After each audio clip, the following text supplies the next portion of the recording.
নমস্কার, 7 আভেক নিউজ নেটওয়ার্কে আপনাদের স্বাগত।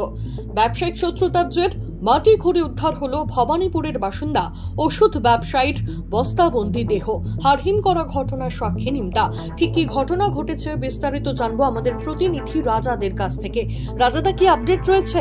দেখো, 10 তারিখ ভবানীপুরের বাসিন্দা ভব্য লাখানিয়া তার ব্যবসায়িক সহযোগী নিমতার বাসিন্দা অনির্বাণ গুপ্তার সঙ্গে দেখা করতে নিমতায় প্রমোদ মিত্র লেনে আসেন এবং তারপরে কিন্তু কথাবার্তা চলেন। তারপরে কিন্তু তার কোনো খোঁজ খবর পাওয়া যায় না এবং তারপরে কিন্তু বাড়ির লোক যারা রয়েছেন তারা কিন্তু নিমতা থানা অভিযোগ দায়ের করে এবং নিমতা থানা পুলিশ তদন্তে নামে এবং তদন্তে নেমে নিমতা এলাকাতে বেলগড়ি এক্সপ্রেসওয়ের ধারে একটি বাড়ির ভেতর, সেই বাড়ির ভেতরে জলের ট্যাঙ্কের থেকে কিন্তু এই ব্যবসায়ী মৃতদেহ উদ্ধার করেছে পুলিশ এবং তার যে সহযোগী তার সাথে দেখা করতে এসেছিল তাকে কিন্তু পুলিশ গ্রেপ্তার করেছে এবং কি কারণে খুন এবং কি কারণে তাকে খুন করা হয়েছে এবং এর সাথে আরো কেউ যুক্ত আছে কিনা তারও তদন্ত চালাচ্ছে নিমতা থানার পুলিশ।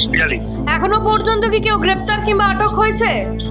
দেখো, যে সহযোগী বন্ধুর সাথে দেখা করতে এসেছিল নিমতাতে, সেই সহযোগী বন্ধুকে পুলিশ গ্রেপ্তার করেছে এবং তাকে দফায় দফায় জিজ্ঞাসাবাদ করা হচ্ছে এর সঙ্গে কার কারা যুক্ত আছে এবং এটা কি কারণে খুন করা হয়েছে তারও তদন্ত চালাচ্ছে নিমতা থানা পুলিশ। অনেক ধন্যবাদ রাজাদা, সঙ্গে থাকো। প্রশাসন সূত্রে খবর, চলতি মাসের 10 তারিখ ব্যবসায়িক সহযোগী নিমতার বাসিন্দা অনির্বাণ গুপ্তার সঙ্গে দেখা করতে নিমতার প্রমোদ মিত্র লেনের বাড়িতে আসেন ভবানীপুরের বাসিন্দা ভব্য লাখানিয়া। এরপরেই ব্যবসায়িক সংক্রান্ত নিয়ে দুপক্ষের মধ্যে কথাবার্তা চলার সময় আচমকাই অনির্বাণ ভব্য লাখানিয়ার ওপর হামলা চালায়। ঘটনাস্থলেই মৃত্যু হয় ভব্য লাখানিয়ার। দেহ লোপাটের চেষ্টায় অনির্বাণ বাড়ির জলের ট্যাঙ্কের নিচে দেহ লুকিয়ে দেয়। এরপরেই সেখানে দেওয়াল তুলে তা প্লাস্টার করে দেয় বলে অভিযোগ। এদিকে ভব্য লাখানিয়ার কোনো খোঁজ না পেয়ে ভবানীপুর থানায় নিখোঁজের অভিযোগ দায়ের করে তার পরিবার। ঘটনার তদন্তে নেমে অনির্বাণ গুপ্তা নামে ভব্য লাখানিয়ার ব্যবসায়িক সহযোগীকে আটক করে জিজ্ঞাসাবাদ করতেই তিনি স্বীকার করে নেন খুন করেছেন। এরপরেই তার মোবাইলের টাওয়ার লোকেশন ট্রেস করে নিমতার প্রমোদ মিত্র লেনের ঠিকানা পায়। সেখানে হানা দিয়ে জলের ট্যাঙ্কের নিচ থেকে ভব্য লাখানিয়ার দেহ উদ্ধার করে পুলিশ। বিষয়টি জানাজানি হতেই চাঞ্চল্য ছড়িয়ে পড়ে এলাকায়। যার বিরুদ্ধে অভিযোগ, অর্থাৎ অনির্বাণ গুপ্তার বিরুদ্ধে এর আগেও খুনের অভিযোগ উঠছে বলে দাবি স্থানীয় বাসিন্দাদের একাংশের। চিন্তা বলতে আমাদের এই মিতালি সংঘ মাঠের দিকে যাতায়াত ছিল, ওই ওষুধের বিজনেস করতে। যেটা শুনলাম সেটা হচ্ছে এই বালিগঞ্জের কার কাছ থেকে 85 লাখ ধার নিয়েছিল। সেই ছেলেটি বোধহয় 11 তারিখ নিতে এসেছিল বা চাইতে এসেছিল, তারপর থেকে ট্রেস পাওয়া যাচ্ছে না।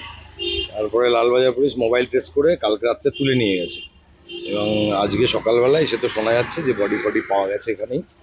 আর এর আগেও এরকম একটা ঘটনার সাথে জড়িয়ে আছে। বিজয় শর্মা বলে এক্সপ্রেসিনে একটা ওরকম মাথায় মারা হয়েছিল, সেই কেসটাতেও প্রাইম সাসপেক্ট হিসেবে ও ছিল। ওর নাম অনির্বাণ গুপ্তা, ডাকনাম পান্তা, শঙ্কু। তো মেশে টেসে এমনি সোবার ছেলে, কারোর সাথে তেমন কখনো ওকে দেখিনি খারাপ বিহেভ করতে, কিন্তু ও যে এতটা আমরা কখনো ভাবিনি। উত্তর দমদম পৌরসভার 26 নম্বর ওয়ার্ডের পৌর প্রতিনিধি শুক্লা চ্যাটার্জি ঘটনাস্থলে পৌঁছে কি জানালেন, শুনবো। আমি তো সকালবেলা শুনলাম যে থানা থেকে পুলিশ এসছে, কলকাতা লালবাজার থেকে এসছে, নিমতা থানা থেকে এসছে, সব জায়গা থেকে পুলিশ এসছেন, মার্ডার হয়েছে। কিন্তু যে বাড়ির লোকের ওপর এই অভিযোগ, তাদের সাথে আমাদের ওয়ার্ডের মোটামুটি আশেপাশে এলাকারও কারোর সেরকম কোনো জনসংযোগ ছিল না। এই অনির্বাণ গুপ্তকে চেনেন আপনি? না, আমরা কেউই সেরকমভাবে ওনাদের সাথে পরিচিত নই। ওনারাও পাড়ার কারোর সাথে বিশেষ একটা যোগাযোগ রাখতেন না, বিশেষ একটা কথাবার্তা বলতেন না, নিজেদের মতনই নিজেরা থাকতেন। এইভাবে একটা খুন হলো, মোটামুটি এলাকার লোক তো একটু আতঙ্কিত থাকবে। একটু তো আতঙ্কের বিষয় অবশ্যই, কিন্তু যিনি ছিলেন তিনি তো ল্যান্ডলর্ড নন, তিনি ভাড়া থাকেন। তাই আমার একটু অনুরোধ ল্যান্ডলর্ডদের কাছে, যাকেই ভাড়া দিচ্ছেন একটু জেনে নিয়ে তার আধার কার্ড এবং তার প্রিভিয়াস ম্যাটার একটু জেনে তাকে ভাড়া দেওয়াটাই আমার মতে উচিত। শোনা যাচ্ছে যে এ পেশায় ব্যবসায়ী, কিন্তু এর বিরুদ্ধে আগেও অভিযোগ রয়েছে, একটি খুনের অভিযোগ। সেটা তো আমাদের জানার বিষয় নয়, আমরা তো জানি না সেটা এই কারণেই বলছি যে যিনি ল্যান্ডলর্ড থাকবেন এলাকায়, আমার একটাই অনুরোধ যে যাকেই ভাড়া দেন একটুখানি জেনে নিয়ে থানার সাথে কনসাল্ট করে তার বিষয়ে তবেই ভাড়া। ইতিমধ্যেই খুনে ব্যবহৃত অস্ত্র উদ্ধার করেছে পুলিশ। বেলঘরিয়া এক্সপ্রেসওয়ের পাশে ডাম্পিং গ্রাউন্ডের কাছ থেকে রক্ত মাখা জামা সহ বেশ কিছু সামগ্রী উদ্ধার করা সম্ভব হয়েছে। ইতিমধ্যেই সেগুলো সব ফরেনসিক পরীক্ষার জন্য পাঠানো হয়েছে। পাশাপাশি ভব লাখানিয়ার দেহ ময়নাতদন্তের জন্য কামারহাটি সাগর দত্ত হাসপাতালে পাঠানো হয়। এই ঘটনার পেছনে আর কোনো কারণ রয়েছে কিনা তাও জানতে তদন্ত শুরু করেছে পুলিশ।